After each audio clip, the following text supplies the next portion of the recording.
Bapak Ibu sekalian yang dirahmati oleh Allah, di awal majelis ini perkenankan saya memohon izin untuk ta'aruf. Kenapa dalam spanduk itu saya disebut Ustadz Viral yang membahas tentang keminangan orang Minang. Kenapa sih keminangan orang Minang itu? Saya ini memang kelahiran kota Medan. Lahir besar di Medan. Dan alhamdulillah kedua orang tua saya berasal daripada kota Pariaman. Ibu sukunya Tanjung, ayah sukunya Mandailiang.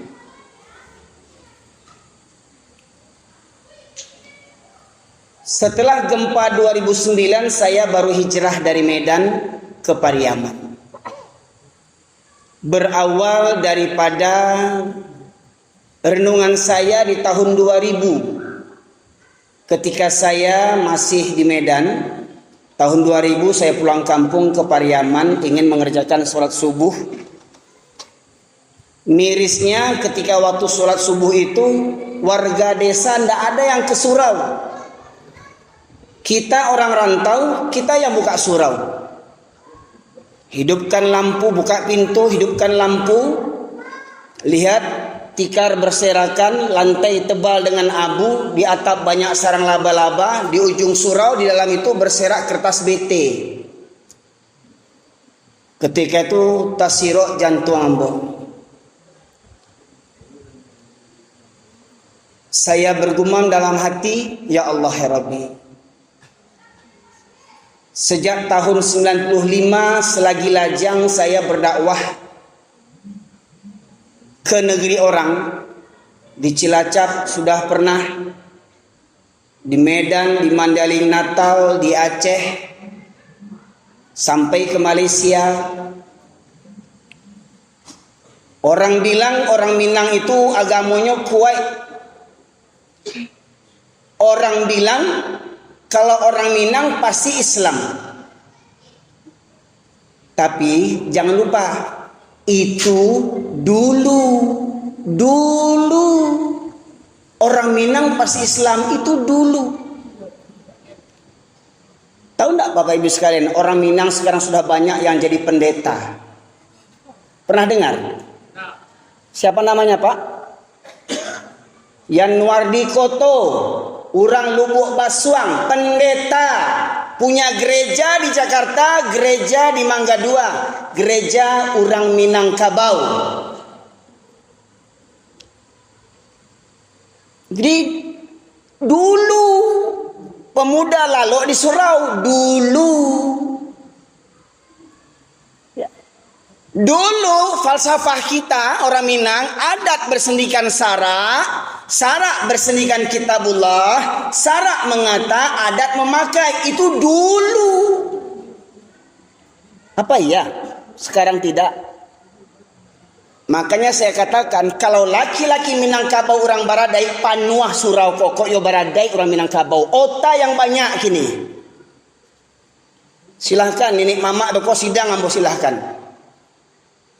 Orang Minang ini banyak gadang otak.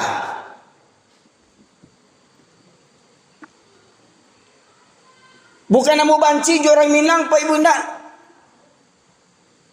Kece orang di Facebook, Ustaz Erwin ini baa kok dendam bana orang Minang nyo bakasam bana orang Minang. Bukan dendam. Dek sayang ambo makonyo bantu aku ambo ceramah. Dek apa? Sok jantung ambo setelah ambo tinggal di kampung jantungan sok jantung. Ndak picayo.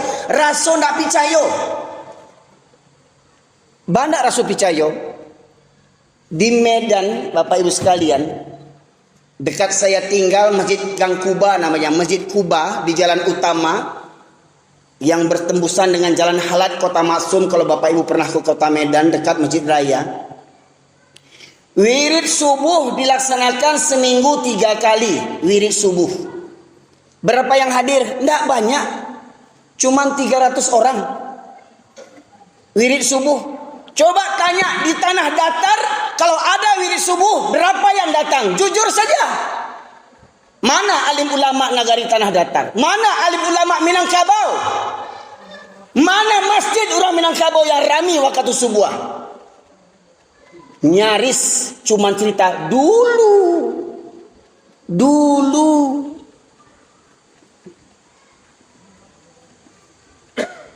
Di Medan kami bertetangga dengan orang Batak Kristen, Cina Kristen. Berbanding banyak jumlah gereja dengan masjid. Tapi alhamdulillah wirid subuh 300 orang yang datang. Di nagari awak Minangkabau yang punya falsafah adai basandijo sarak basandijo kitabullah, sarak mangato adai memakai musaji bantu keranda mai kini. Bakok keranda mai istilah kalau dalam sebuah negeri. Ini cerita karangan saya aja. Umpama dalam sebuah nagari, wali nagari mengajak rakyatnya, warganya, wahai mari warga nagari, kita berjibaku gotong royong untuk membuat keranda mayit. Yang punya harta, sumbangkan hartanya. Yang punya pikiran, sumbangkan pikirannya. Yang punya tenaga, sumbangkan tenaganya. Mari kita rancang keranda mayat yang nyaman bagi mayat. Pakai spring bed, AC, CCTV, remote control, ya, pakai wifi, ya, supaya nyaman keranda mayatnya di dalam. Akhirnya berjibakulah orang kampung. Yang orang kayo puluhan juta pitih dikeluan. Yang punya tenaga gotong royong, buat itu semacam. Yang punya fikir, oh bagusnya begini. Hingga jadilah keranda mayat itu. Setelah jadi, apa kata Pak Wali Nagari? Alhamdulillah berkat kerjasama kita semua, keranda mayat selesai. Sekarang siapa yang mau mengisi terlebih dahulu? Siapa yang mau mengisi keranda mayat itu terlebih dahulu? Ada yang mau daftar? Ada yang mau daftar? Yang sumbangannya lebih besar mungkin mau masuk dulu? Yang tenaganya, ya, paluahnya sagadang jaguang ingin masuk dulu? Yang punya rancangan begini kan masuk dulu? Sadonyo tundo batundo, angkulah dulu. Baitulah nasi Surawawa. Kok kamambanguan dak tangguang orang Minang kok kayo. Kok kamambangun dak tangguang. Semuanya berjibaku. Tapi setelah selesai siapa yang ngisi? Siapa yang mengisi surau?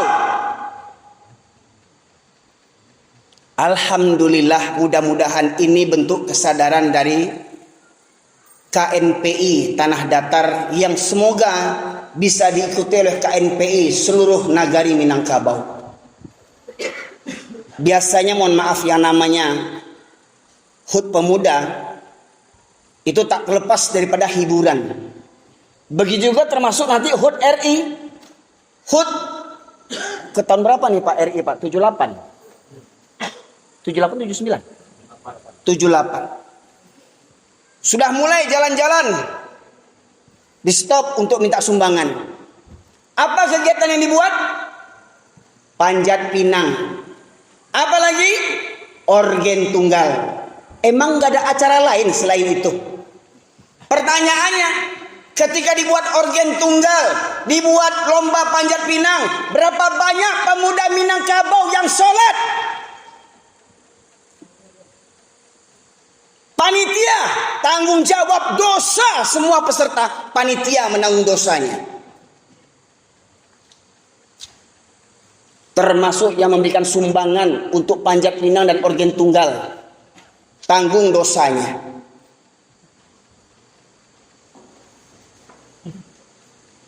Pertanyaannya, apakah itu untuk menyambut kemerdekaan Indonesia yang dikorbankan darah para pejuang? Mereka para pejuang, Tuanku Imam Bonjol, Tengku Umar, Pangeran Diponegoro, dengan hartanya, dengan tenaganya, dengan darahnya menyumbangkan kemerdekaan. Apa yang kita isi dengan kemerdekaan ini hari ini?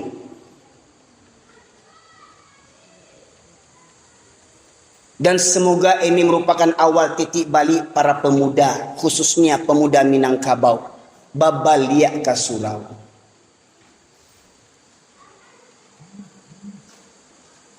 Mohon maaf Bapak Ibu sekalian, seperti mana yang saya sebutkan tadi, walau saya lahir besar di Medan, tapi saya bangga berdarah Minangkabau. Karena cuman orang Minangkabau yang punya falsafah adat bersendikan sarak, sarak bersendikan kitabullah, sarak mengata, adat memakai. Seumpama bentuk masjid kita ini. Di atas itu umpama adat. Pertanyaannya Pak, atap atau adat, bagaimana dia bisa kokoh di atas menutupi masjid ini? Apa yang membuat dia kokoh? Tiang-tiang tonggak-tonggak ini. Adat basandi josa, sarak. Ikulah umpama sarak tonggak-tonggak kokoh. Sarak. Sebelum tonggak di tagaan, ana dibuat dulu pondasi. Itulah kitabullah.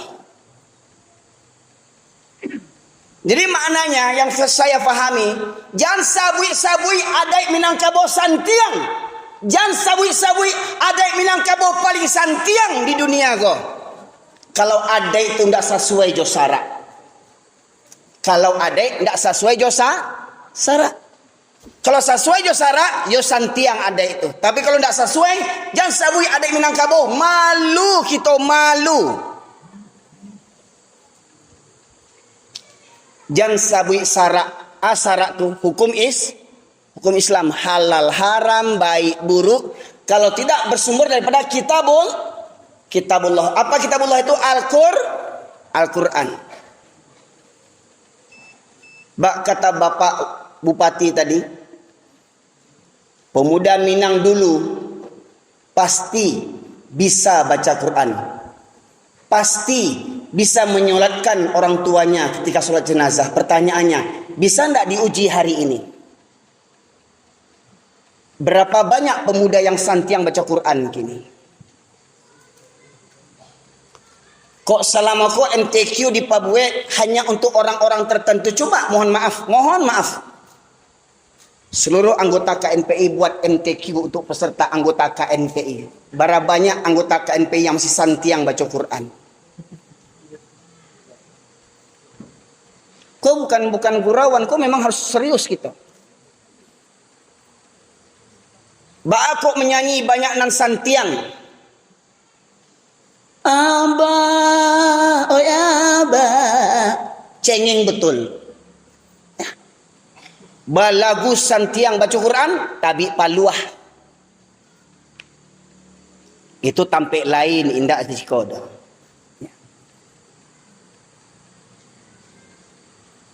Jadi maknanya kalau memahami falsafah tadi, falsafah itu bagus enggak Pak? Bagus enggak? Bagus. Bangga kita dan harus kita perjuangkan. Tetapi itu dulu. Contoh.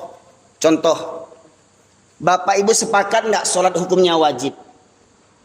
Sepakat tidak? Bu, sepakat enggak sholat hukumnya wajib?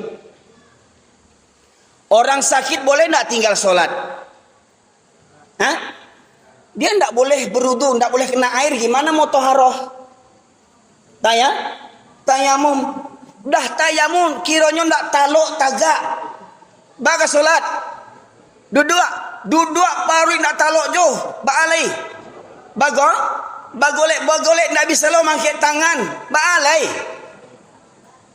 Hah? Jo isyarat matu, tetap harus sholat. Yakin? Sepakat? Waktu barale Waktu barale jadi anak daro, jujur, berapa banyak anak daro yang sholat waktu barale? Dek pakaian adai tinggal sholat. Itu lo adek keripanggaan tuh. Dek pakaian adai tinggal sholat. Mengaku orang baradai, tak tahu malu, tak tahu duntuang. Para lolo suntian daripada solat lai. Bundokan duang menangguang dosa. Lai baradai orang Minangkabau. Kok lai baradai orang Minangkabau? Tak ada yang solat seminggu sekali laki-laki Minangkabau kok. Tak ada orang Minang solat seminggu sekali. Tak ada laki-laki Minang yang tak puasa Ramadan. Banyak laki-laki Minang tak panuah puasa Ramadan. Caliak. Bisuak karayo kecek orang. Kini orang membantai istilahnya. Pernah caliak Pak Ibu? Ketika panggalih dagiang membantai dagiang, memanggalih dagiang, anan tak jadi? Tak ada rasa malu panggalih dagiang tu marokok di pasar tu. Marokok. Anak ambo pernah mau bawa sebelum Gampo 2009.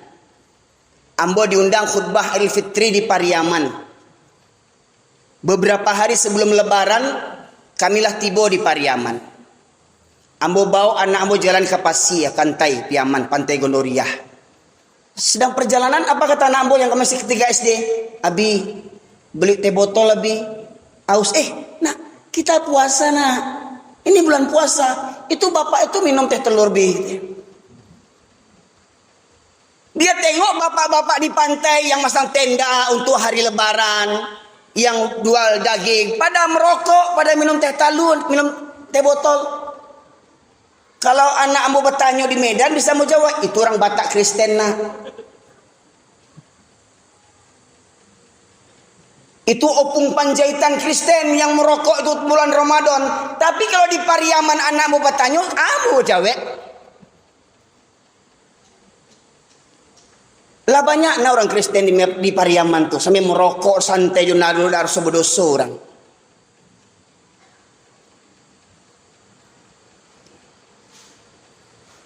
Bapak Ibu sekalian rahmatullahi wabarakatuh. Coba buat survei. Buat sensus. Berapa banyak anak daru yang sholat waktu barale?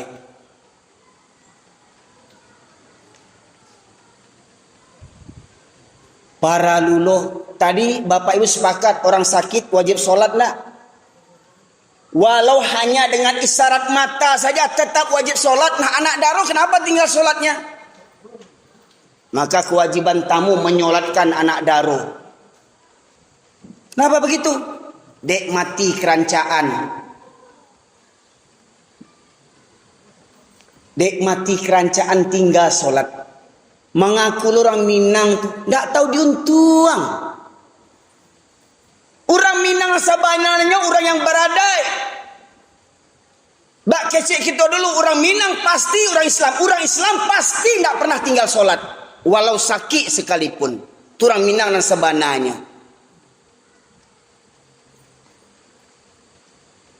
Bukankah kita saat solat membaca Inna solati wa nusuki wa mahyaya wa mamati lillahi rabbil alamin.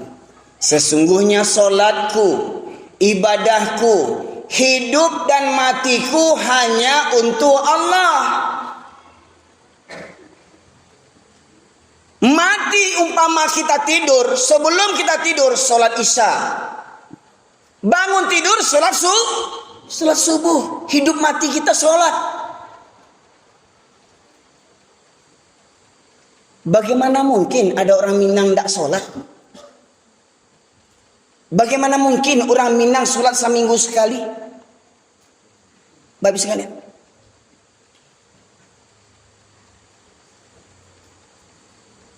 Dan semestinya orang Minang, orang yang paling fasih, yang paling faham tentang Al-Quran. Betul kata Pak Bupati tadi. Bahkan pendiri pesantren di Gontor, Jawa Timur itu Pak, belajar agamanya itu ke Tawali Padang Panjang itu. Orang Jawa beraja ke Nagariawa. Itu dulu. Tidakkah kita rindu kebangkitan Minangkabau?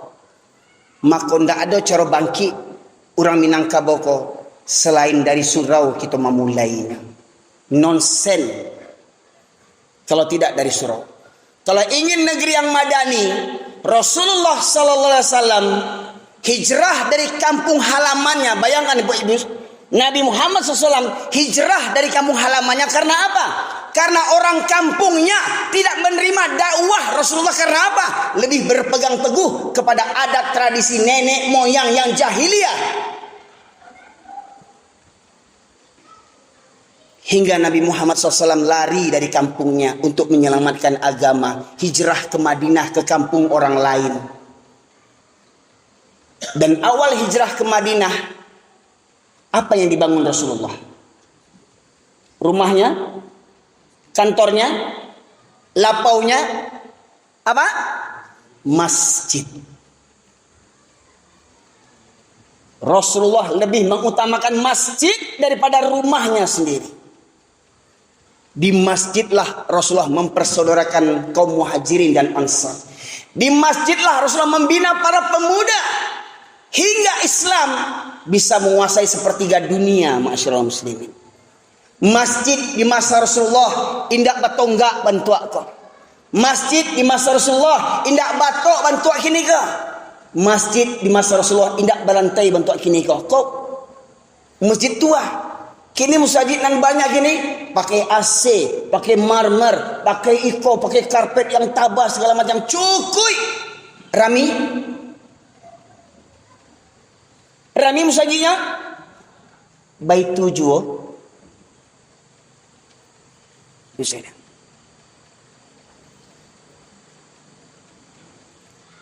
Saya sampaikan hadis Rasulullah dari Thauban. Rasulullah SAW bersabda, yushikul umamu an tada'a alaikum kama tada'al akalatu ila qas'atiha. Faqala qail, wa min qillati nahnu yawma idzin ya Rasulullah. Qala, bal antum kathir, walakinnakum kagutha'is sayl. Wa la yanza'anna Allah min suduri aduikumul mahabata minkum, wa la yadhifanna Allah fi qulubikumul wahan.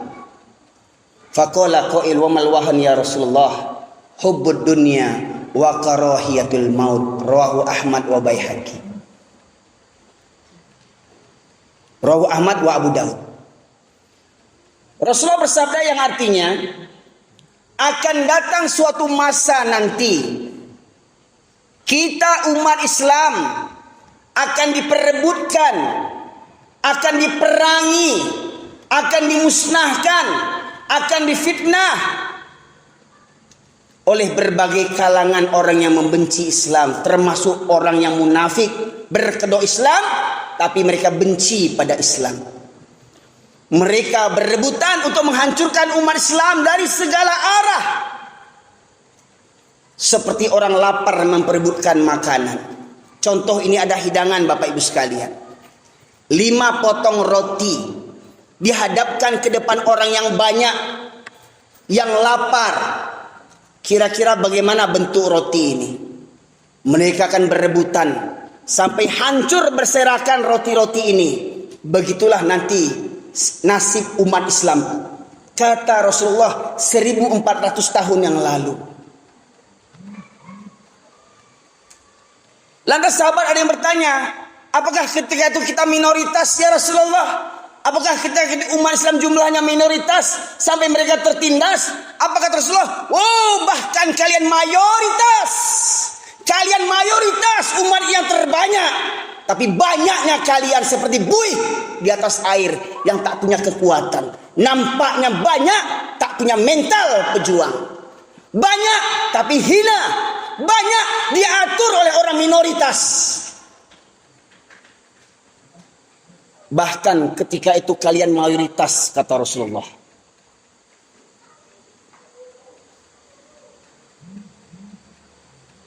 Dan Rasulullah menegaskan, wala yanza'anallahu min suduri aduikumul mahabata minkum.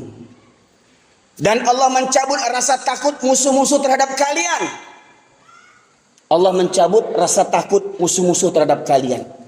Bukan mereka hebat persenjataannya. Jadi mohon maaf Pak, jangan takut sama Amerika, jangan takut sama Cina. Walau mereka punya nuklir, walau mereka punya persenjataan apa saja, ingat, kita ada Allah Subhanahu wa taala. Enggak ada sejarahnya peperangan Islam dikalahkan oleh orang kafir, enggak ada sejarahnya. Tapi dulu ya, dulu.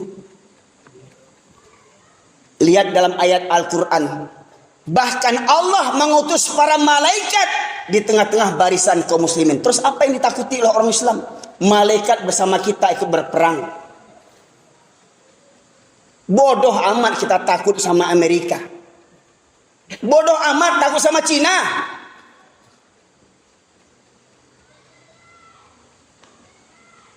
Para jamaah sekalian nama Tuhan.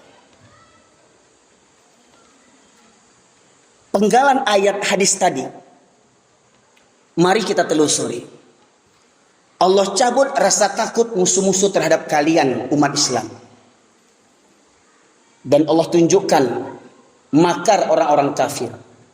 Goldamir namanya. Seorang tokoh Yahudi mengatakan, kita tidak perlu takut kepada umat Islam selagi masjidnya umat Islam di waktu subuh tidak seramai seperti waktu sholat Jumat. Jadi itu Pak. Mohon maaf Pak tentara, Pak polisi. Walau banyak tentara di Indonesia ini, banyak polisi. Orang kafir nggak takut. Orang kafir nggak takut. Walau tentaranya Islam, polisinya Islam yang banyak, nggak takut mereka.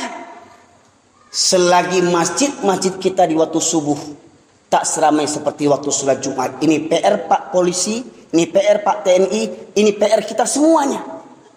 Apa upaya kita membaliakan pemuda? Apa upaya membaliakan kaum muslimin? Babaliak ke surau.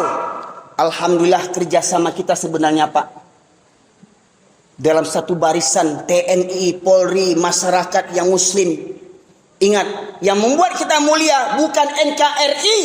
Yang membuat kita mulia bukan Minangkabau. Yang membuat kita mulia Islam. La ilaha illallah. Al-Islamu ya'lu wa la yu'la alaih. Islam itu tinggi dan tidak ada lebih tinggi daripada Islam. Pertanyaannya, banggakah kita hari ini menjadi Islam? Kamu apa itu janggutan sok ke Arab-Araban? Apa itu jubah sok Arab-Araban? Apa itu jilbab macam ninja? Malu. Kita dibuat malu. Kamu pemuda ke masjid nanti cepat tua. Makanya banyak pemuda malu ke masjid, nunggu gaek, nunggu pensiun baru kamu jadi, nggak tahu diuntuang. Lata campak di dinas baru kamu saji. Bapak lihat juga surau waangnya gaek. Mohon maaf Pak. Muda dulu kama. Nih pemuda-pemuda nih. Kalian sarjana S1, S2, S3 orang kafir nggak takut. Yang koruptor di negeri ini sarjana atau pengangguran? Yang koruptor di negeri ini sarjana atau taman SD?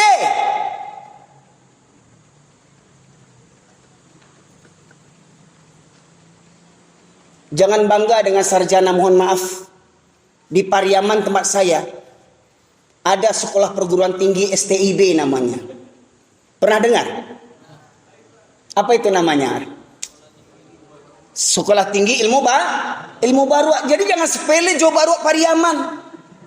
Baru Pariaman baa bantuannya sarjana tuh. Tapi baru Pariaman tidak pernah ke surau. Baru Pariaman tidak pandai baca Quran. Baru Pariaman dan Batino tidak ada berjilbab. Itu baru. Jadi jangan bangga mana kalau sarjana tidak tahu sembahyang. Baru. Jangan bangga mana sarjana padusi berjilbab waktu kuliah aja nya. Baik ke pasar berjilbab. Baik baralek berjilbab. Baik ke kafe berjilbab. Penyapu halaman surah pontong laki ini pakainya. Semestinya tidak ada padusi Minangkabau yang tidak berjilbab dah.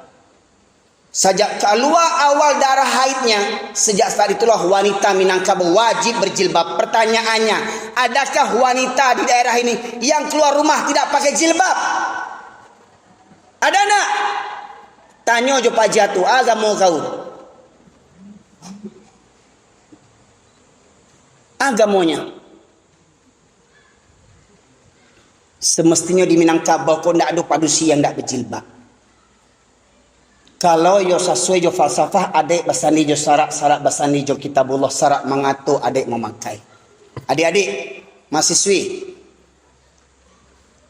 kalian berjilbab karena untuk fashion atau karena untuk Allah? Coba sebutkan suratnya, ayat berapa, surat berapa. Yang tahu 2 juta cash hadiahnya dari Pak Bupati. Pak Bupati nggak datang ya? Coba, ada yang tahu? Surat apa, ayat apa yang memberitakan wanita wajib berjilbab? Semestinya wanita Minangkabau harus tahu. Bundo Kanduang harus tahu. Kok Bundo Kanduang yang baradai? Dan balagak Bundo Kanduang, kalau cuma pakai topi basaluk-saluk bentuk kabau tuh, kabau batuyunya. Tapi kabau ndak tahu jo syariat, Bapak Ibu sekalian.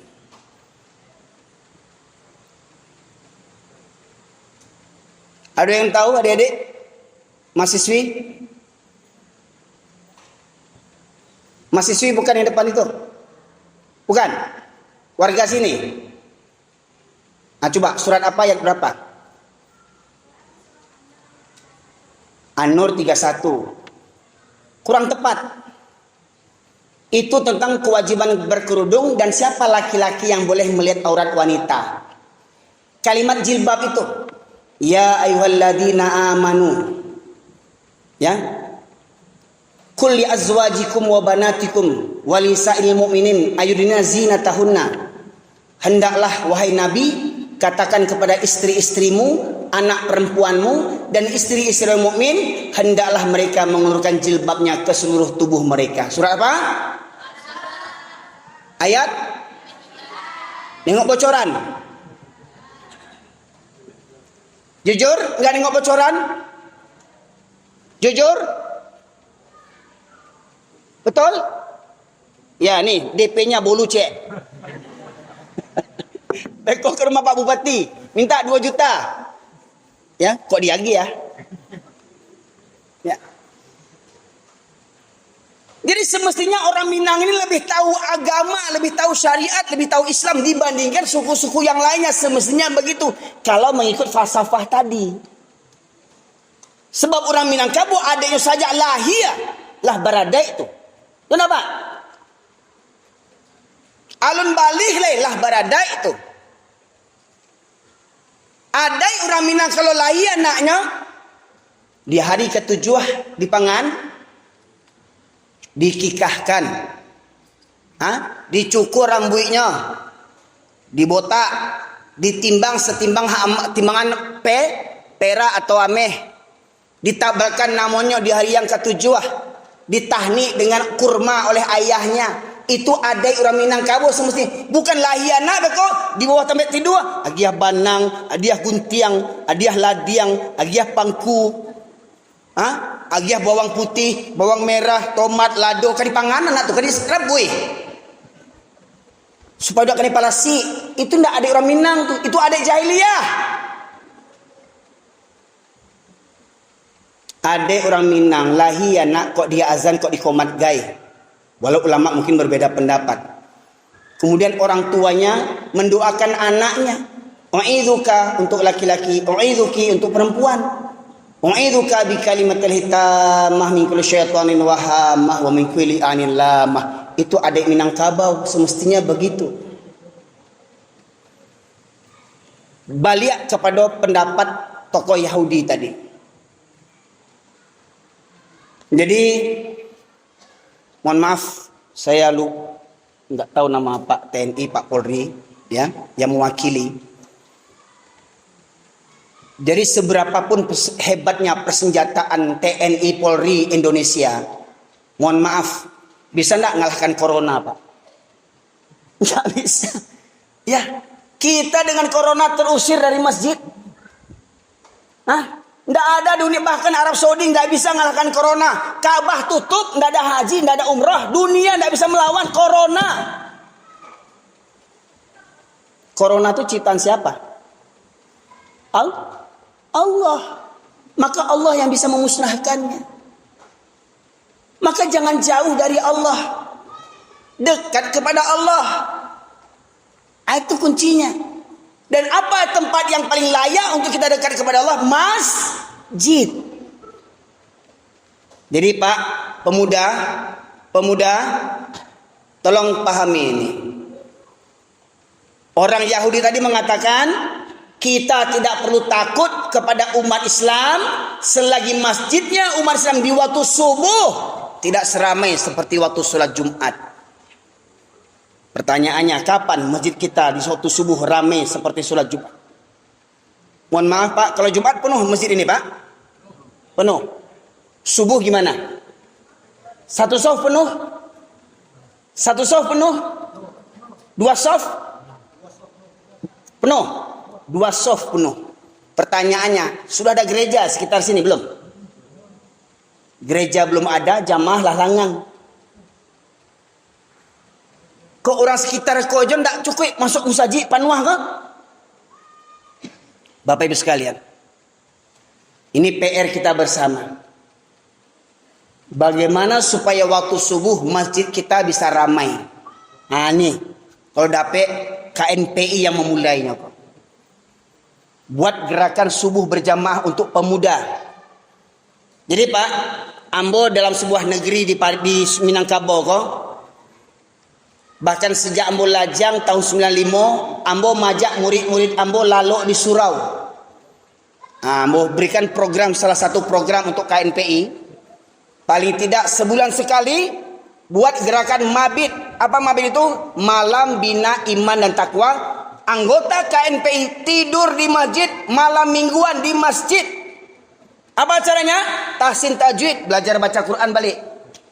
Kemudian sholat tahajud jam 3 atau jam 4 malam. Ketiga, sholat subuh berjamaah.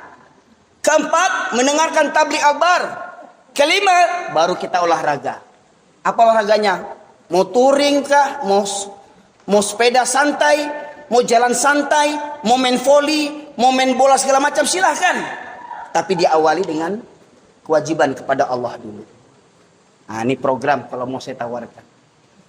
Ya, insya Allah paling enggak sebulan sekali. Dari pemuda memulainya. Sebab apa? Kata Pak Bupati tadi, pemudanya lah yang kelak akan jadi presiden di negeri ini, betul kan? Pemudalah yang akan menjadi pemimpin TNI nanti, pemimpin Polri. Pemudalah yang akan menjadi seorang suami. Pemudalah yang akan menjadi seorang ayah. Kalau sejak muda nggak punya bekal ilmu agama, mau memimpin, bagaimana kita mau memimpin? Memimpin rumah tangga jaga becus, gimana mau memimpin negara kita? Dengan ini para jamaah sekalian, babaliak ka surau, bersama kita menggerakkannya. Babinsa kah namanya, Babin Kamtipmas kah namanya, Wali Nagari kah namanya, mohon maaf. Kok karajo samolah sadonya seluruh unsur. Ambo yakin. Kami di Bukit Tinggi buat gerakan subuh berjamaah seminggu sekali sejak 2017. Alhamdulillah pernah mencapai jamaah sampai 4 hingga 6.000 orang Pak jamaahnya Pak. Penuh. 4 sampai 6.000 orang jamaahnya. Sholat tahajud saja tuh jam 3 malam tuh 800 orang pesertanya. Sholat tahajud jam 8 malam, jam 3 malam. Ya. Nah, jadi para jamaah sekalian rahmati oleh Allah. Yang pertama tadi, ukuran sebuah negeri kuat penduduknya, kuat imannya, ukurannya dari masjid. Lihat Turki hari ini. Turki hari ini itu dulu pernah berjaya di masa Khilafah Utsmaniyah. Tapi sejak runtuhnya Turki Utsmani dipimpin oleh Mustafa Kemal Atatürk yang berkedok Islam, ya, tapi darah Yahudi, apa yang dilakukan Mustafa Kemal Atatürk?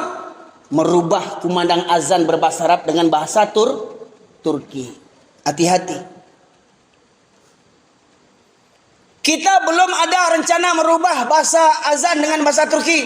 Tapi ada orang yang takut mendengarkan seruan azan. Ada yang menyamakan 5 kali seruan azan sama dengan gonggongan anjing. Ada yang manusia ngomong begitu tuh, manusia terlaknat itu. Manusia terlaknat itu mengatakan menyamakan seruan azan dengan gonggongan anjing. Manusia terlaknat yang bicara itu. Hiduplah lagi tuh.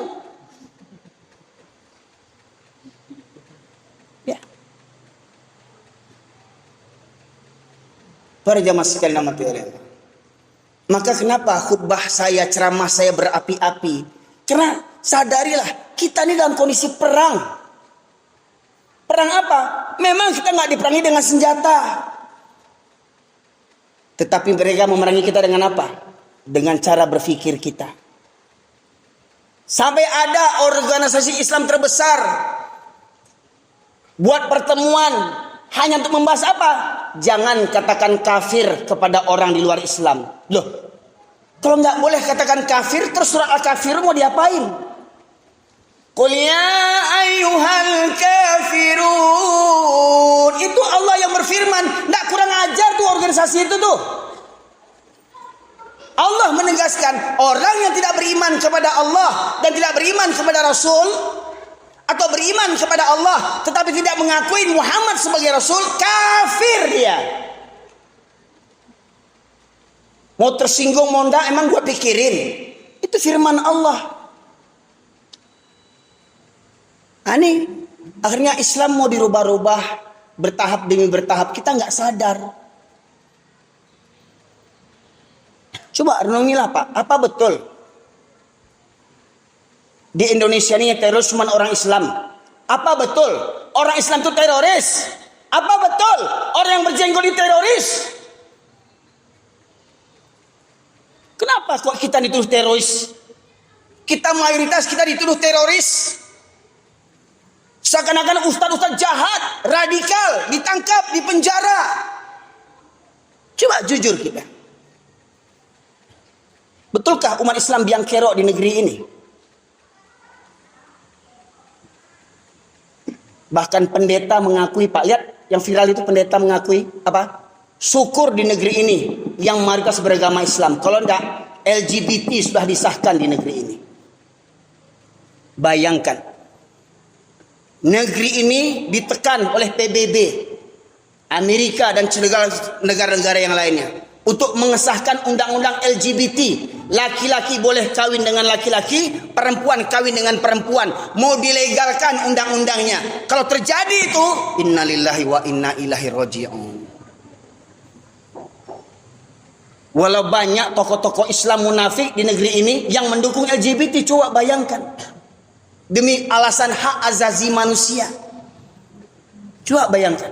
Mohon maaf Pak, anjing jantan ada kawin dengan jantan enggak? Babi betina ada kawin dengan betina enggak? Anjing saja enggak buat. Coba bayangkan. Kok manusia mau buat, lebih hina pada anjing lagi? Nah, para jamaah sekalian rahmati oleh Allah. Jadi tidak ada ceritanya orang Islam yang sholat di lotakana. Kemudian Sarak mengatur bak kecek falsafah orang Minang dulu. Di rumah gadang ada 9 kamar. Ya Pak? Rata-rata kamar itu untuk anak padusi. Tidak ada anak laki-laki. Di mana tapi anak laki-laki? Di surau. Makanya ada film Silek dan Surau. Ya. Dah, ancak nonton film itu. Ya. Film Buya Hamka sudah ada. Rame-rame nonton film Buya Hamka. Gimana perjuangan Buya Hamka? Para jamaah sekalian. Pertanyaannya, kok iyo laki-laki Minangkabau orang yang baradai Sarak mengatu adik memakai. Ambo mohon maaf kepada panitia mau bapasan kok dapat ada meja cek lain untuk membacakan Quran terjemahan. Ada Quran terjemahan kini. Ada enggak di musaji awak Quran terjemahan? Bisa mau minta 2 botol lain itu untuk apa? Untuk ilustrasi. Kondak botol ini aqua gelas pun boleh 2 lagi. Saya minta tolong ya, dibacakan ya. Buka surat An-Nisa ayat 102. An-Nisa. Ya. Ada cek lagi, Pak.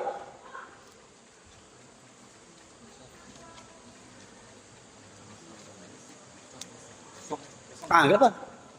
Karena bukan airnya yang perlu. Ya. An-Nisa 102. Di atas ini kan ada halaman nomor suratnya. Ada artinya. Kita dengar dulu. Ada basani jo sara basani jo kitabullah, ko kitabullah. 102. Ya, 102. Apa kata syarat dari kitabullah? Menyebutkan tentang solat berjamaah. Walau ulama berbeda pendapat, ingat, ulama bukan nabi. Bisa benar, bisa salah. Tapi Al-Quran bisa salah? Ya, kita dengarkan terjemahannya. Ada mic lain? Atau ini pakai apa? Terjemahannya aja langsung. Dan apabila engkau Muhammad Ya, berada di tunggu. tengah-tengah, Tadi diajak Allah bicara, dan apabila engkau Muhammad, yang diajak bicara itu Nabi Muhammad. Nabi Muhammad, lanjut. berada di tengah-tengah mereka sahabatmu, lalu engkau hendak melaksanakan sholat bersama-sama mereka, maka hendaklah segolongan dari mereka berdiri sholat beserta menyandang senjata mereka. Ya, solat Muhammad, kau solat berserta sahabat-sahabatmu sembari menyandang senjata. Solat menyandang senjata itu solat di mana? Di medan? Di medan perang. Di medan perang Nabi Muhammad sallallahu alaihi wasallam yang menerima perintah solat Isra Mi'raj ke Sidratul Muntaha, Nabi Muhammad sallallahu alaihi wasallam sebagai contoh teladan tidak pernah tinggalkan solat berjamaah walau dalam kondisi perang sekalipun. Sia ngecek buya tuangku tidak wajib solat berjamaah. Sianya dibandingkan Rasulullah. Kok ada tuangku buya acok nak nampak solat berjamaah, jangan pakai buang kalawi jo tabui piaman tu. Lanjut. Kemudian apabila mereka yang sholat telah sujud menyempurnakan satu rakaat, maka hendaklah mereka pindah dari belakang untuk menghadapi musuh. Dan hendaklah datang golongan yang lain yang belum sholat. Ya, ilustrasinya begini. Ini umpama imam. Ya. Ini makmum sof yang pertama dengan menyandang senjata. Makmum sof yang kedua dengan menyandang senjata. Tentunya ada beberapa orang ya. Ini imam. Sembari menyandang senjata, solat tetapi tetap siap siaga di medan perang. Ketika imam ruku, Allahu Akbar, umpama ruku, Allahu Akbar. Makmum sof pertama ikut ruku, Allahu Akbar. Makmum sof kedua tetap berdiri siap siaga sembari menyandang senjata. Sami Allahu liman hamidah, Rabbana lakal hamd. Tetap siap siaga sembari menyandang senjata. Imam sujud, Allahu Akbar. Makmum ni sujud, Allahu Akbar. Tetap berdiri siap siaga sembari menyandang senjata. Sampai imam bangkit ke rakaat yang kedua, Allahu Akbar. Allahu Akbar. Makmum yang tadi mengikuti imam mundur ke belakang. Makmum yang tadi mengikuti imam mundur ke belakang. Semuanya mundur ke belakang. Makmum yang tadi siap siaga maju ke depan. Bergantian, makmum yang maju ke depan tadi menyempurnakan satu rakaat, Allahu Akbar.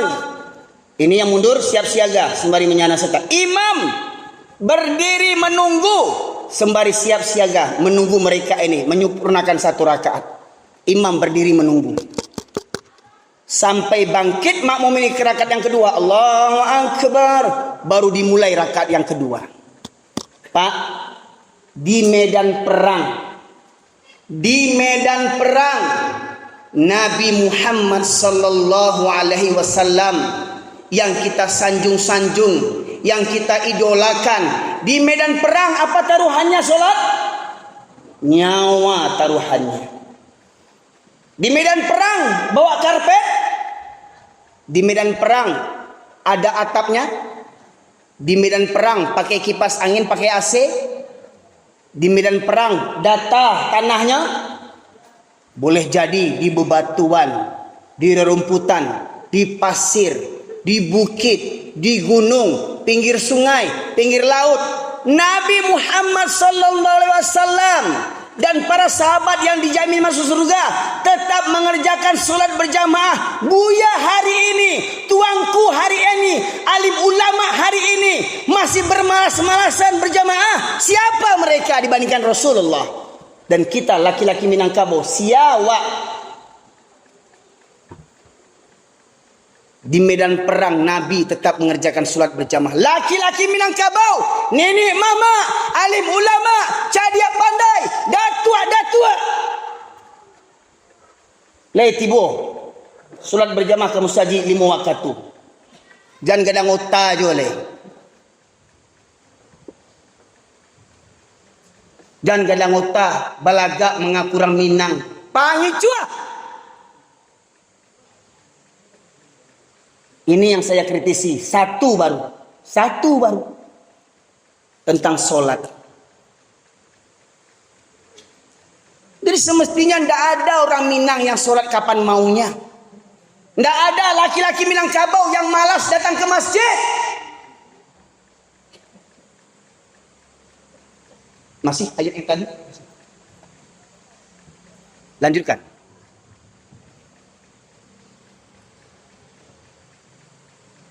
Dan menyebabkan mereka bersiap-siaga dan menyiapkan senjata mereka.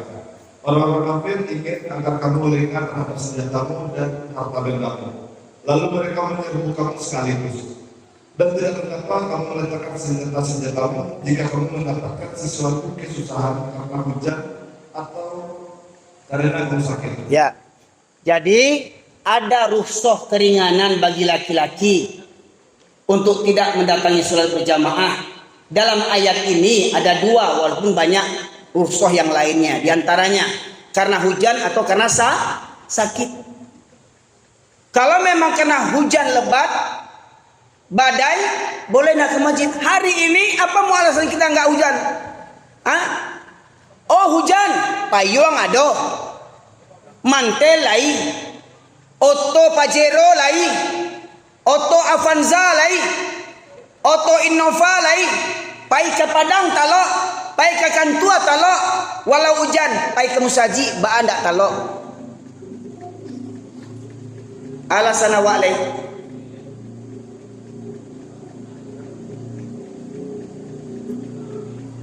Satu, walau itu rukhsah karena hujan. Yang kedua karena sakit. Cari sakitnya dulu. Dah, Pak, banak Musaji, Pak. Sakit, Ustaz. Sakit itu. Sakit panu, Ustaz. Sakit panu nak mesti hitungan tu dah. Panu penjelasan. Ada lah yang lain. Pak, nak Musaji, Pak. Sakit. Lain lu jawab, sakit. Pak apa kok bantuan mu jawab? Sakit hati macam pengurus yang kini. Adalah pengurus lama sakit hati jadi pengurus baru. Itu orang sakit otak namanya itu. Banyak pengurus lama bantu ada tu.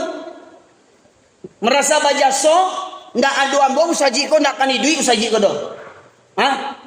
Ambo yang memperjuangkan musaji ko doh. Diganti pengurus mau PUP mengamuaknya. Baganyinya ndak namu ke surau lah ya. Tu sakit otak. Menunjukkan bukan karena Allahnya ke surau. Allah tunjukkan bukan karena Allahnya. Jadi kalau sakit hati tidak ada urusannya tuh. Tetap awak ke musaji, rumah kau rumah Allah. Musaji kau bukan milik pengurus. Musaji kau bukan milik yang punya tanah wakaf.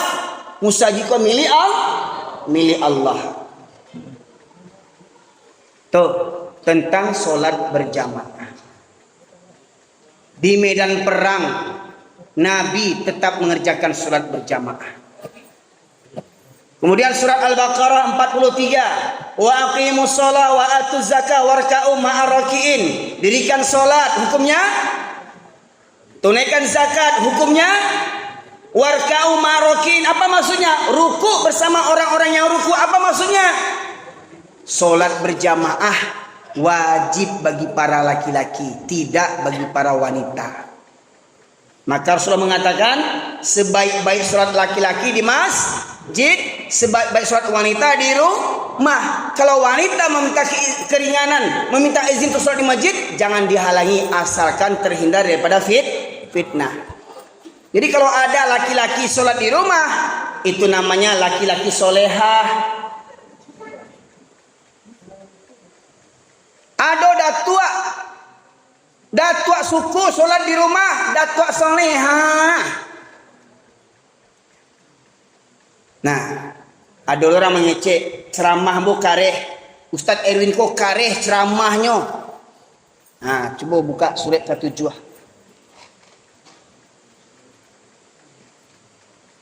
Sabananya yang kareh itu sia yang kareh sabananya. Surat Katujuh Al-A'raf 179.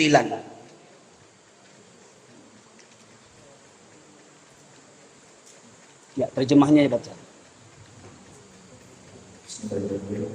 Dan sungguh akan kami isi neraka jahanam banyak dari kalangan jin dan manusia. Mereka memiliki hati tapi tidak dipergunakannya untuk memahami ayat-ayat Allah. Dan mereka memiliki mata tapi tidak dipergunakannya untuk melihat tanda-tanda kuasa Allah. Dan mereka mempunyai telinga tapi tidak dipergunakannya untuk mendengarkan ayat-ayat Allah. Mereka seperti hewan ternak bahkan lebih sesat lagi. Mereka itulah orang-orang yang nekat. Jaleh terdengar tadi Bapak Ibu sekalian. Pemuda-pemudi, mohon maaf jangan sibuk dengan handphonenya sendiri masing-masing ya, dengar kaji. Kecuali buka ayat Quran. Jangan gilo di handphone awak kini. Di musaji kau simpan handphone untuk urusan dunia. Kecuali untuk urusan kajian kita ini. Allah berfirman, وَلَقَدْ ذَرَأْنَا لِجَهَنَّمَ كَثِيرًا مِنَ الْجِنِّ وَالْإِنسِ لَهُمْ قُلُوبٌ لَا يَفْقَهُونَ بِهَا وَلَهُمْ أَعْيُنٌ لَا يُبْصِرُونَ بِهَا وَلَهُمْ آذَانٌ لَا يَسْمَعُونَ بِهَا أُولَئِكَ كَالْأَنْعَامِ بَلْ هُمْ أَضَلُّ Ulaika humul ghafilun. Mari renungkan artinya. Mungkin banyak orang sudah membaca ayat ini, tapi paham enggak artinya? Dan sungguh akan kami penuhkan neraka jahanam, kata Allah, banyak dari kalangan jin dan manusia. Siapa jin dan manusia yang memenuhi neraka jahanam? Lahum qulubun la yafqahuna biha. Mereka yang punya hati tetapi tidak digunakan untuk merenungkan, memahami ayat-ayat Allah. Mereka punya hati, tidak ada rasa takut meninggalkan solat. Mereka punya hati, tidak ada rasa takut meninggalkan solat berjamaah. Mereka punya hati, tidak ada takut membuka auratnya. Mereka punya hati, tidak ada takut berjudi. Mereka punya hati, tidak ada takut berzina.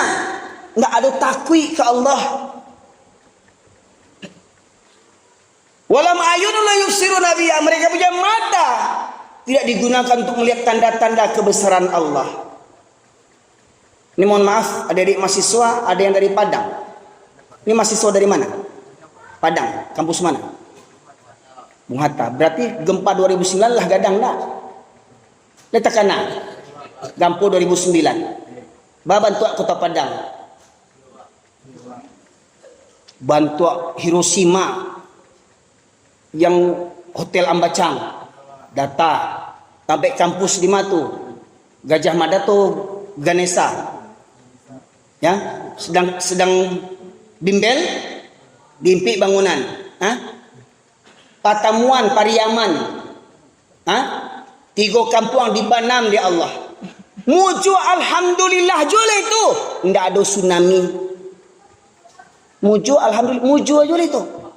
Di Aceh gempa bumi tambah tsunami. Habis data Aceh tu. Nagari Serami Makkah kecil orang.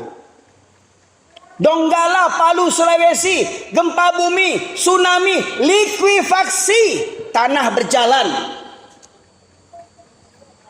Adakah awak mengambil pelajaran daripada itu?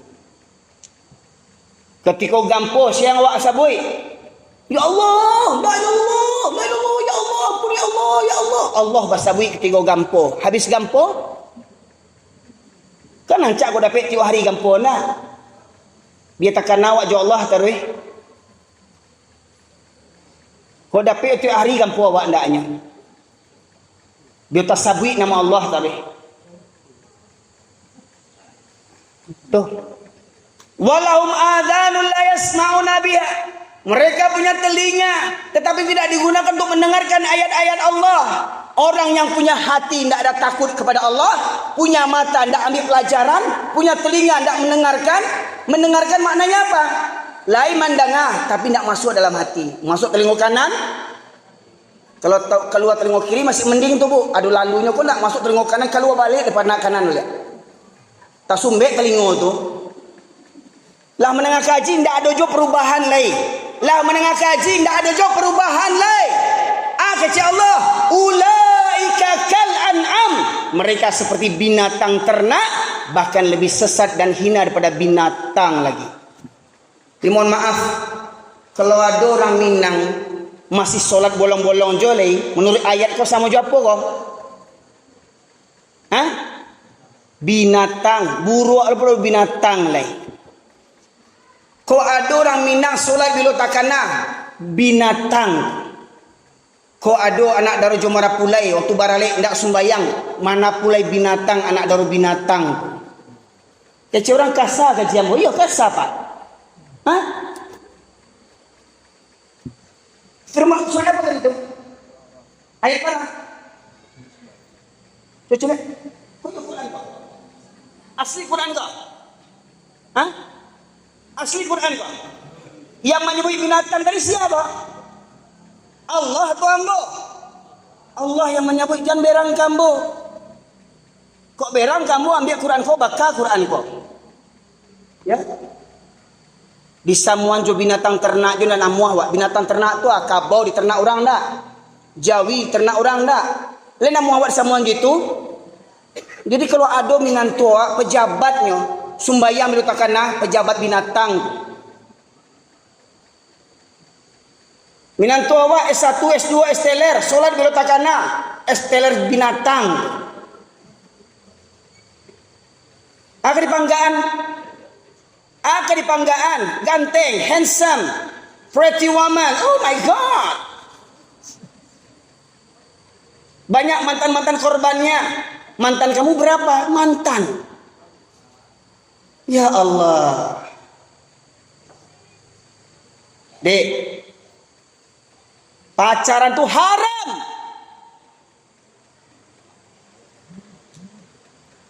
Sarjana lagi pacaran jole. Samo jo binatang tadi kata Rasulullah tadi. Pelaga orang Minang tak tahu adai mengatur haram. Kata Rasulullah, berdua-duaan laki-laki dengan perempuan yang bukan mahram. Yang ketiga adalah setan. Oh pacaran kok, astagfirullah dek, astagfirullah jantung bang berdebar-debar dek, astagfirullah dek. Minta izin dek, astagfirullah, oh mulusnya, astagfirullah, mulus sekali ya dek. Assalamualaikum dek, udah tahajud, dek, udah sholat, dek, udah baca Quran, gombal. Kawan kampus sebelahnya di padiannya lalu, cewek ini jagoannya.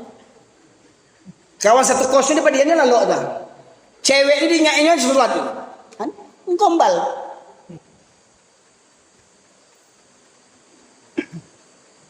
Kalau ada yang menikah dari pacaran, memang jodohnya kata Rasulullah, laki-laki pezina untuk perempuan pezina, cocok tuh. Lalu nikah, prawedding tu artinya prawedding. Hah? Sudah nikah atau belum? Nikah belum lah, pegang-pegangan pacu-pacu, foto-foto. Tak tahu diuntuang. Mengaku orang Minang tu budaya orang Kapia ditiru, budaya orang Kapia batiru, prawedding tu budaya orang Kapia. Mengaku orang beradai tu. Bandak sok mau mencari bentuk tu. Semestinya orang Minang kau dicontoh bagi orang Islam yang lainnya. Orang Minang kau dicontoh bagi orang Islam yang lainnya.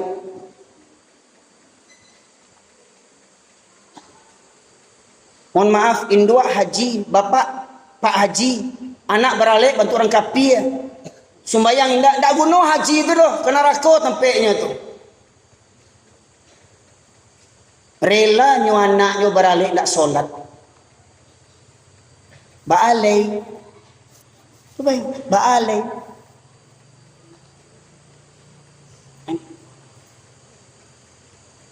Lain namuah disamuan awak ju binatang.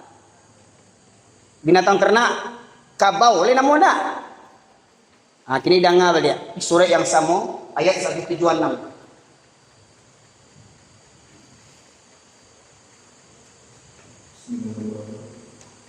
Dan sekiranya kami menghendaki saya kami tinggikan derajatnya dengan ayat-ayat itu. Tetapi dia tidak kepada dunia dan mengikuti keinginannya yang rendah. Maka perumpamaannya seperti anjing jika kamu menghawalnya. Seperti apa tadi? Seperti anjing. Seperti anjing. Maka perumpamaannya seperti anjing jika kamu menghawalnya dijulurkan lidahnya dan jika kamu biarkannya dijulurkan lidahnya juga. Demikianlah perumpamaan orang-orang yang mendustakan ayat kami, maka terdapat kisah-kisah itu akan mereka berpikir. De ayat ko amo dapat penghargaan di Kampung. Surah apa tadi? Surah Al-A'raf surah ke-7 ayat 176. Walau syi'na larafa'na biha walakinna aghlada ilal ardi wattaba'a hawa famathaluhu kamathalil kalbi. Kalaulah kami menghendaki, kata Allah, kalau kami mau, kami tinggikan derajat manusia ini dengan ayat-ayat Al-Quran. Tetapi mereka cenderung kepada dunia dan mengikuti hawa nafsunya yang rendah. Maka perumpamanya seperti anjing, kata Allah. Ada jamaah, Abu suruh baca tadi. Kata jamaah, maka perumpamanya seperti wawau. Ambo tanya, Pak, antum tulis apa, Pak? Anjing. Kok dibaca wawau? Kasabana. Kata anjing dalam Al-Quran itu kasa, kecil. Kasakah firman Allah? Kok kitab apa kok? Kitab suci. Tidak ada kitab yang lebih suci daripada firman Allah. Tidak ada perkataan yang lebih suci daripada perkataan Allah. Allah sebut anjing kepada orang yang waktunya habis untuk dunia dan menurutnya hawa nafsunya rendah. Famathaluhu kamathalil kalbi, kata Allah. Perumpamaan mereka seperti anjing. Dek barale tinggal sembahyang samojo. Dek basuntiang tinggal sembahyang samojo. Dek 17 Agustus tinggal sembahyang samojo. Yang manjik pinang rami, yang mau urgen tunggal rami, sembahyang indah samojo. Balik. Syarat mengatur wajib sholat, syarat mengatur wajib berjamaah bagi para laki-laki. Kau sudah mengaji, kau tidak jauh berubah lagi. Besok subuh, indah jauh kamu saji lagi pilih. Kau jadi kabau atau kau jadi? Celek kau. Yang nak tiba berarti anjing.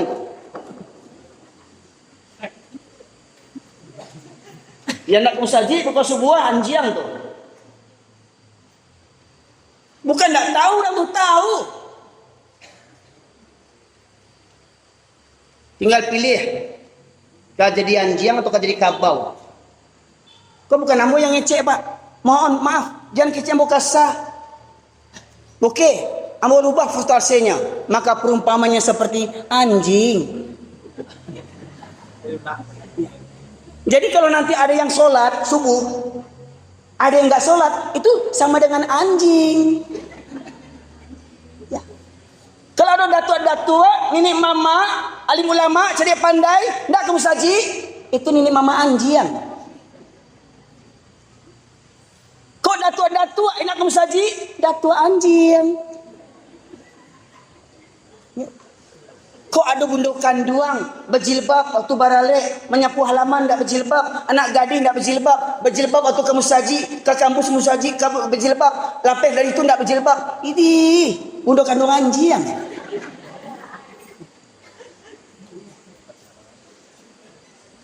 Yang sudah nih pacaran juga lagi. Anjing kamu. Anjing.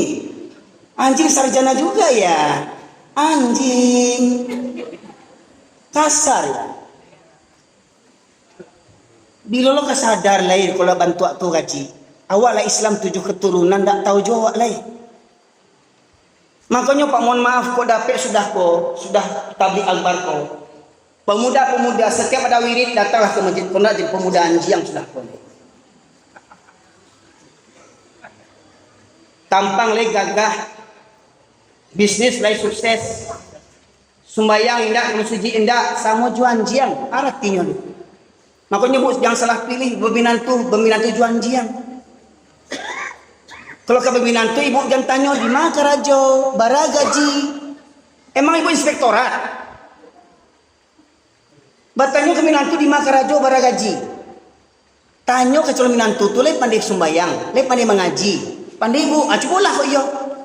Kacamata mu tinggal. Balian kacamatunya cocok dinyo. Suruh baca.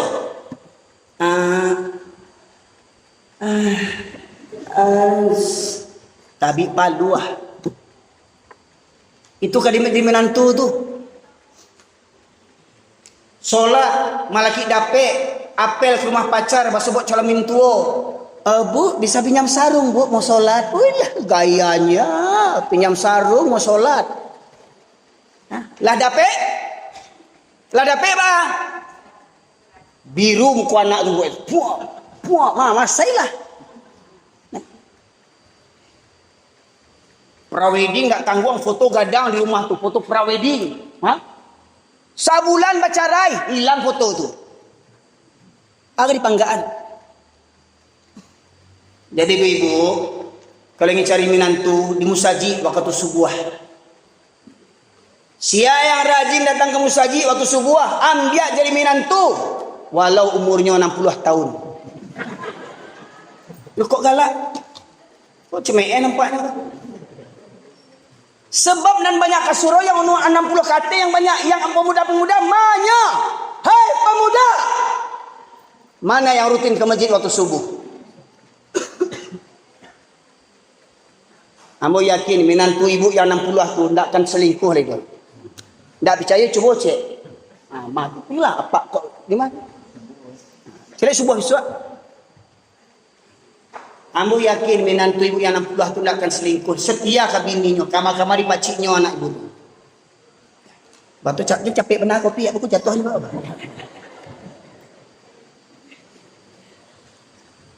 Nah, jadi tinggal pilih. Benarkah kita orang mulia? Benarkah kita orang Minang ini lebih mulia daripada suku yang lain?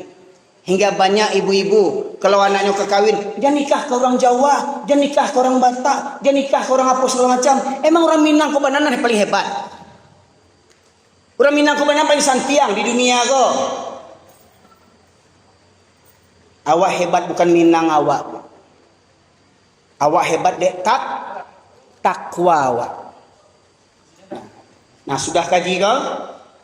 Mudah-mudahan kita hadir kini kau orang Minang sejati. Mudah-mudahan kita yang hadir kini kau laki-laki sejati. Laki-laki sejati itu bukan rokoknya Haji Samsu. Laki-laki sejati itu bukan minumannya Extra Jos. Laki-laki sejati itu bukan yang bisa mengangkat berpuluh-puluh kilo. Laki-laki sejati yang bisa mengangkat kelopak mata ini di waktu subuh dan melangkahkan kaki ke masjid demi membuktikan cintanya kepada Allah. Hidup matiku hanya untukmu ya Allah, bukan untuk si dia. Kondak, aku tercipta hanya untukmu. Hidupku hampa tanpa dirimu. Gunung kan ku daki, lautan ku seberangi, surau ku lewati. Untuk pacarnya tidak tangguang-tangguang, untuk cari pitih tidak tangguang-tangguang, kasurau terlewati. Nah, inilah Bapak Ibu sekalian. Jadi konsep pemuda. Fa khalafa min ba'di khalfun adau salawat ta'usyawah wa sawfa yalquna ghayya kata Allah surat Maryam ayat 59. Maka akan datanglah generasi yang buruk, yaitu generasi yang menyia-nyiakan sholat dan memperturutkan hawa nafsunya. Maka kunci kesuksesan seorang pemuda, kunci kesuksesan seorang hamba adalah dia menjaga sholatnya agar tidak menjadi fawailul lil musallin. Ada orang yang sholat tapi celaka kata Allah. Maka harapan ambo pada pihak sudah ko pemuda, mari babaliak ka surau. Yo sabana babaliak ka surau, baraja baliak ka surau, lalok di surau.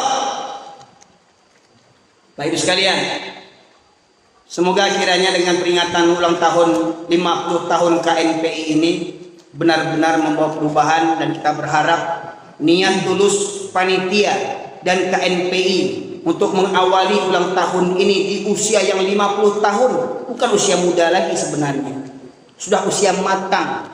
Semoga benar-benar semua yang babaliak ka surau akan dicontohkan oleh pemuda-pemuda hari ini untuk bangkit ke depan, memimpin negeri ini dengan keadilan, dengan kesejahteraan, dengan memuliakan undang-undang Allah Subhanahu wa taala.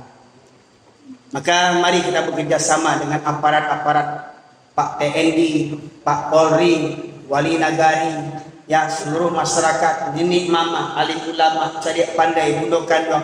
Tidak ada cara lain Pak untuk menangkal kejahatan sosial hari ini. Ya, kenakalan remaja, begal, zina, dan segala macam. Tidak ada cara lain Pak kecuali dengan kita mulai dari mustajid. Semoga kiranya kita berharap dengan momen kita hadir di masjid tua ini sebagai bukti bahwasanya masjid ini masih memberikan arti dalam kehidupan kita orang Minang, bahwasanya orang Minang itu adalah orang surau, orang Minang orang yang santiang bagamo, orang Minang orang yang santiang membaca Al-Quran. Semoga tidak ada kata talambe bagi awak, lebih baik talambe daripada indah sama sekali. Kalau ingin kita hijrah, berubah, mari agar tahun ini 50 tahun KNPI mudah-mudahan lebih baik daripada tahun-tahun yang kemarin. Mudah-mudahan dari pemimpinan KNPI tahun ini bisa mengarahkan pemuda-pemuda untuk kembali babaliak ka surau, cinta jo agama, mengkaji Al-Quran. Semoga kiranya masjid tua ini menjadi saksi bagi kita bahwasanya kita tidak bisa lepas dari masjid. Dan semoga kiranya dengan momen ulang tahun KNPI ini, mari kita buat program-program kemasjidan. Kalau perlu belajar kepada Masjid Kapal Munzalan di Pontianak. Ada Masjid Kapal Munzalan di Pontianak Pak, setiap bulannya infak yang terkumpul setiap bulannya 5 sampai 9 miliar infak terkumpul. Untuk apa? Untuk kesejahteraan jamaahnya. Yang punya hutang, jamaah masjid yang membayarnya, terutama hutang riba. Yang tidak ada biaya sekolah, masjid menyekolahkan anaknya dari SD sampai sarjana. Yang tidak ada modal usaha, masjid membiayainya. Semuanya dari masjid, dan relawannya itu 2.500 pemuda-pemudi relawan yang setiap bulannya mengutip beras dan membagikan beras sebanyak 8 ton setiap bulannya, di luar infak yang 5 miliar. Nah pertanyaannya, bisa nggak kita mulai dari batu sangka, dari musajid tua, dari gerakan pemuda balik ke surau? Bisa nggak kita sejahterakan umat ini dengan dari masjid kita bahasa membangkit batangan karandam, menghidupkan falsafah adik basani jo sarak basani jo kitabullah, sarak mengatur adik memakai. Semoga Minangkabau terhindar daripada musibah bencana malapetaka, dan semoga kiranya nagari Minangkabau ini nagari yang baldatun thayyibatun wa rabbun ghafur, yang senantiasa dilimpahi rahmat dan berkah oleh Allah Subhanahu wa taala. Semoga kita semuanya sampai akhir hayat kita tidak ada yang bisa kita tinggalkan kecuali kita mati dalam keadaan Islam yang sesungguhnya. Demikian saja para jamaah sekalian apa yang dapat saya sampaikan pada kesempatan kali ini, semoga bermanfaat. Dan mari kajian terakhir saya renungkan, kah jadi orang atau kah jadi binatang, tak pulang diawak sorang-sorang. Tinggal bisuak calia yang tak sholat subuh aja bisuak, itu berarti binatang yang sabananya. Yang tak kemusaji itu atau samo ju anjiang calia bisuak, ya. Yang tak tiba berarti anjiang, ya. Nah, semoga nanti begini orang yang sabananya. Demikian saja. Subhanakallahumma bihamdika asyhadu an la ilaha illa anta astaghfiruka wa atubu ilaik. Alhamdulillahirabbil alamin. Assalamualaikum warahmatullahi wabarakatuh.